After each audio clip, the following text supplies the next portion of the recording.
Осінь 2015-го. Півтора роки війни з Росією і окупації Криму, а Україна і досі постачає на окупований півострів 80% усієї електрики, і нею, по суті, живляться російські військові бази. Бо для потреб людей достатньо і потужностей місцевих станцій. Залишок великої електроенергії, він максимально йшов на укріплення військової сфери окупантів.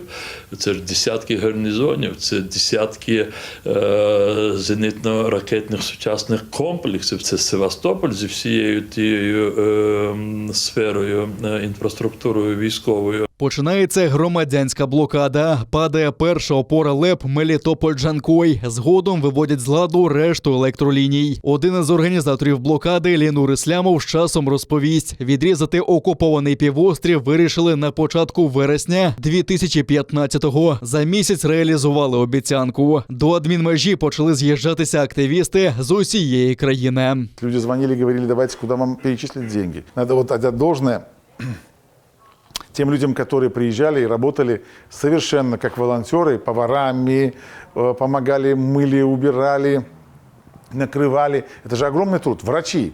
Приезжали врачи, которые оставались с нами. Вам только родов не было, но у нас даже свадьбы были там. Действительно, это была энергия. Люди горели все. Керівництво України спочатку не підтримувало блокадників. Їх штурмувала навіть Нацгвардія, а ще батальйон «Херсон».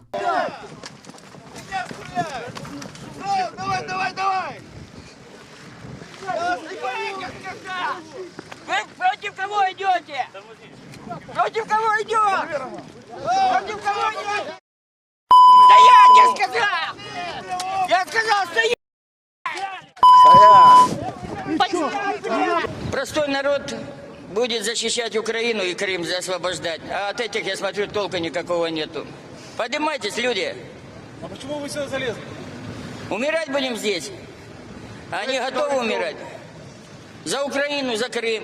Штурмом тоді керував Ілля Кива. Нині він народний депутат з фракції ОПЗЖ та вірний соратник Віктора Медведчука, який перебуває під підозрою у вчиненні державної зради. Да мне нужно, чтобы там людей не было. Все люди уже тогда, когда уходишь туда, и там народ здесь. Я народ Украины. Я такой же народ Украины, как и ты.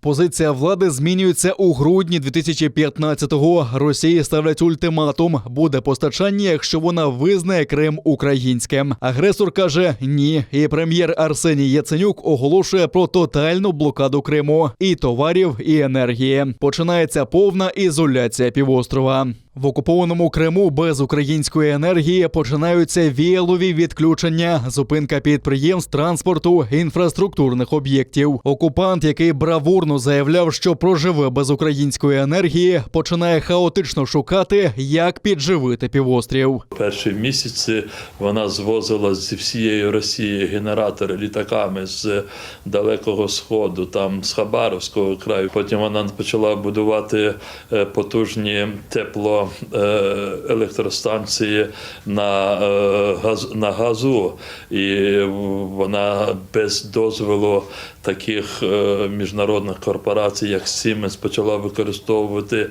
їхнє обладнання. Виникли скандали.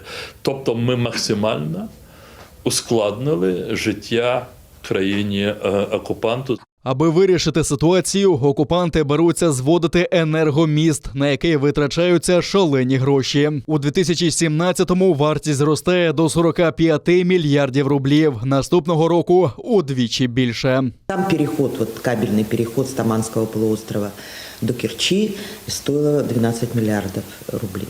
Они 3 нитки этих пустили.